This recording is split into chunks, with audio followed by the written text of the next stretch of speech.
Hello, my name is Andy and I am the Village Idiot. I'm armed with a car and a GoPro and an unhealthy amount of time on my hands. I'm using that time to attempt to visit every civil parish in England.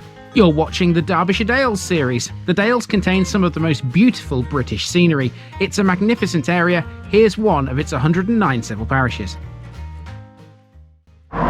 Welcome back to the Derbyshire Dales again, people. Now, the reason it's so dark at the beginning of this episode is because I'm stood under a lit gate that's the entrance to a cemetery. You can see the cemetery just behind me there. And this northern part of the village is blanketed in trees as well, so once we're out from under this lit gate, we'll still have quite a bit of shade. It does open up towards the southern end though, so this one's quite varied. It's also a very small place with not really much to talk about, but we'll soon find out what there is here.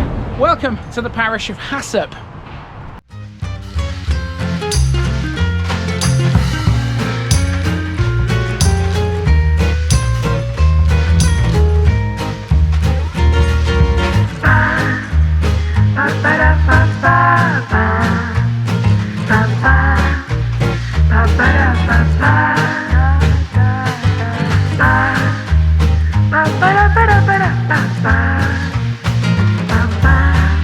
Here's my disclaimer for people who may be watching me for the first time. I say things as I would in my native accent and dialect. As a result, I may not pronounce things in the same way as the locals do. Remember, I'm a visitor. It's impossible to know everything. Leave me a comment, spin me a like and bash that subscribe button. Let's get to today's parish video.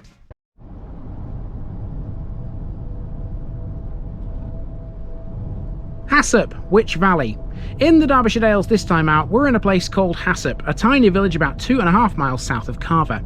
Blanketed in trees at its northern end, you approach this one through what seems like an endless dark tunnel, before suddenly the village appears out of nowhere almost.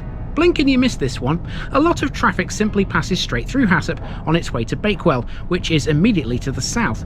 However, stopping here reveals quite a few secrets, most of which relate to the biggest property in the place, the grand mansion known as Hassop Hall. Hassop's landowners were for many years the Eyre family who made their fortune through lead mining. Well, this is the Derbyshire Dales after all.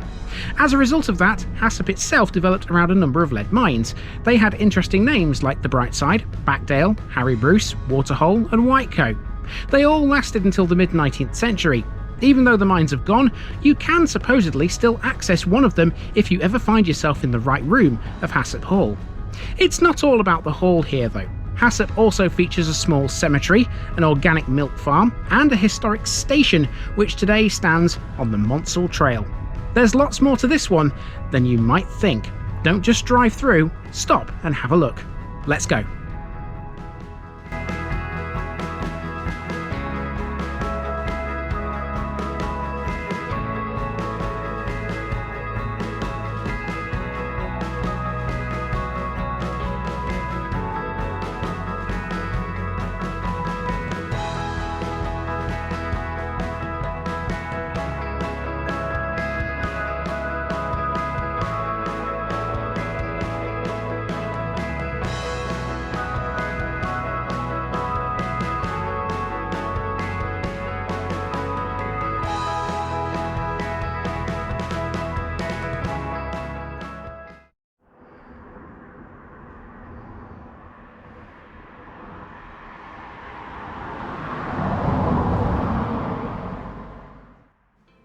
We begin our walk in a cemetery at the northern edge of Hassop, almost completely surrounded by trees, so it's a cool start in the shade.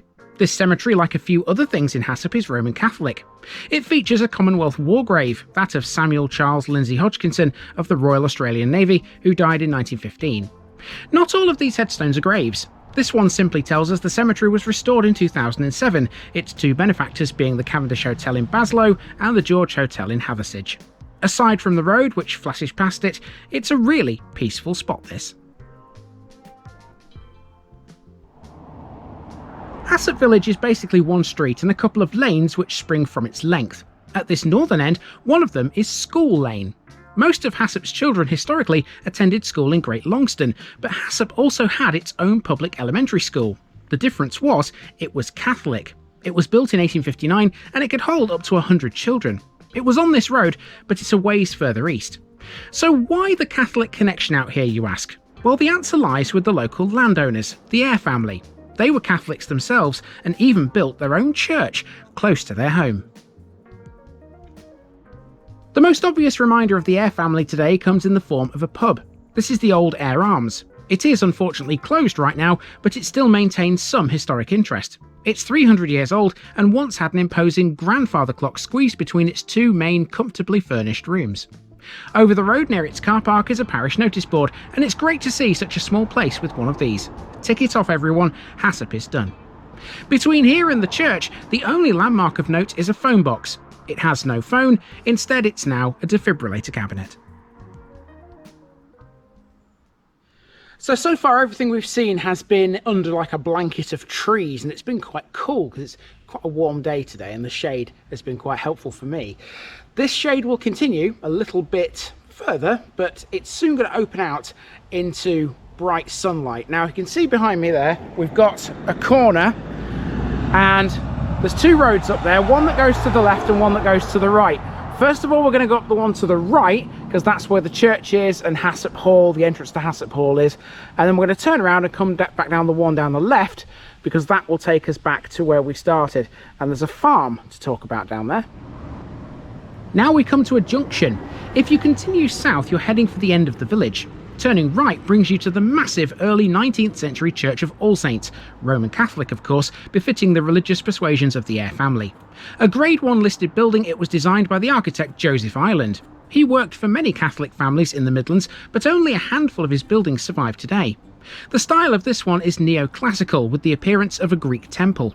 It's made of sandstone, and the main, western front has a Tuscan Doric portico. It's fab, this. Over the road from the church are the gates and the entrance lodges to Hassop Hall. This, until recently, would have been filmable, albeit in the car. In 1975, this historic house and its grounds were bought by a man named Thomas Chapman, who converted it into a hotel. Chapman's sons, Richard and Tom, ran the hotel in later years. It was then sold to care home owner John Hill and his wife Alex, and returned to private residential use in 2019. Now a private dwelling again, this is as far as we can go. However, Hassop Hall has a very long and storied past. Here's a bit more about it. Hassop Hall is a country house and a Grade 2 listed building which stands on the site of a much older manor house. Now there's a narrative we've heard plenty of times before. Even though it was a hotel, for most of its life it's been a residence. It has a celebrated history, but it's often overlooked by architectural historians, probably because Chatsworth House is so close by. In its time, it served just 5 families. Before 1498, the manor of Hassop was owned by a combination of 2 families which intermarried, the Fuldrams and the Plumptons. Among their number were some notable figures, including Sir William Plumpton, once the High Sheriff of Derbyshire in 1453. The Plumptons sold the estate in 1498 to Catherine Eyre, and it remained with the Eyre family for a long time thereafter. The ancient manor house was substantially rebuilt in the early 17th century by Thomas Eyre. The Eyres were strongly royalist, and during the Civil War, the family allowed the hall to be garrisoned by the King's army. The house was rebuilt again in 1774. In 1814, it was inherited by Francis Eyre, the man behind the construction of the Church of All Saints. From 1827, he altered the house itself considerably, creating a substantial mansion with a south front of 3 stories and 7 bays. The land around Hassop has always been rich in minerals, and it was through that the family made their fortune. Lead was their biggest source of income, and it's reputed that even today there are still 2 large manholes in the floor of the cellar that lead to an abandoned mine. Other income was derived from fluorspar and the lesser-known chert, which they transported to Staffordshire for pottery making. By the start of the 20th century, Hassop's fortunes were on the decline. After World War I, the house, like many others, stood empty and in a poor state of repair. That's when Colonel Henry Kenyon Stevenson managed to revive its fortunes. He bought Hassop Hall from the Leslies in 1919, who themselves had married into the Eyre family. Stevenson was a man of great resources and titles. During his lifetime, he was the chairman of Stevenson Blake, the Sheffield Type Foundry, an MP for Sheffield Park, the Lord Mayor of Sheffield, the High Sheriff of Derbyshire, and a Pro-Chancellor at Sheffield University. He would later become the first Baronet Stevenson in 1936. It was he who brought the house back to life and introduced electricity and modern plumbing. And that's what eventually allowed it to become a hotel, in effect. I wonder, did anyone watching ever stay at Hassop Hall when it was hosting guests? Let me know in the comments below.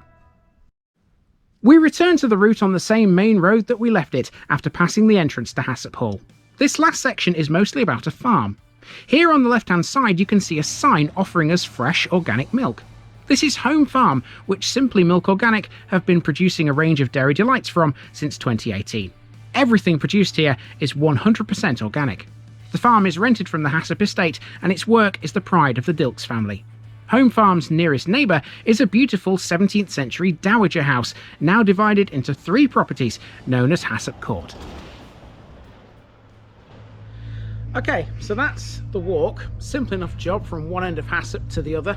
There's not really a lot to it really, is there, to be honest with you? But we're not finished with this episode just yet. Oh no.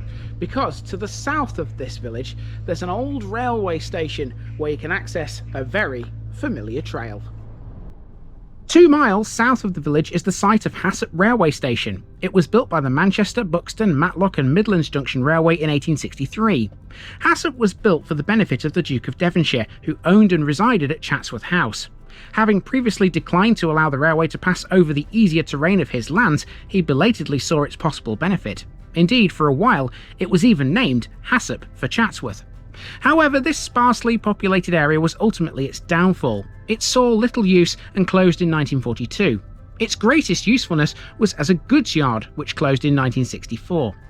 Even though there are no trains anymore, the station building is still very much in use. Hassop Station is now a family-friendly cafe, which has a play area, a bookshop, a gift shop and a cycle hire facility.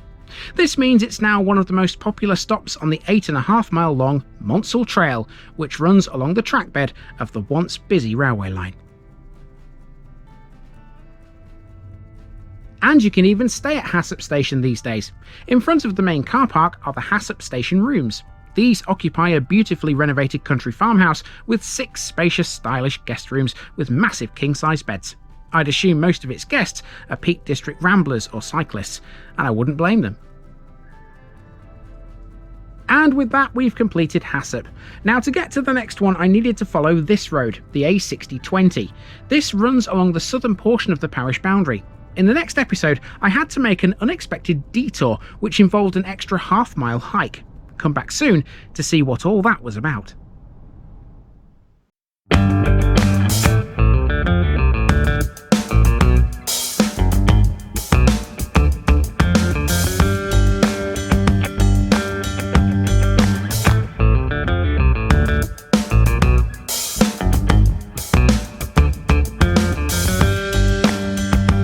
Thanks for watching this video, folks. Don't forget to like this episode if you haven't already. It really makes a difference with YouTube. If you're new here, subscribe to the channel for more videos like this, and give us a share too if you've got friends who'd like it. You can find all the links to my social media accounts below, as well as my Buy Me a Coffee page where you can donate to the channel. Also, if you've enjoyed this episode, have a look at some more videos in this series. Until next time, I've been Andy, also known as the Village Idiot, and I'm out.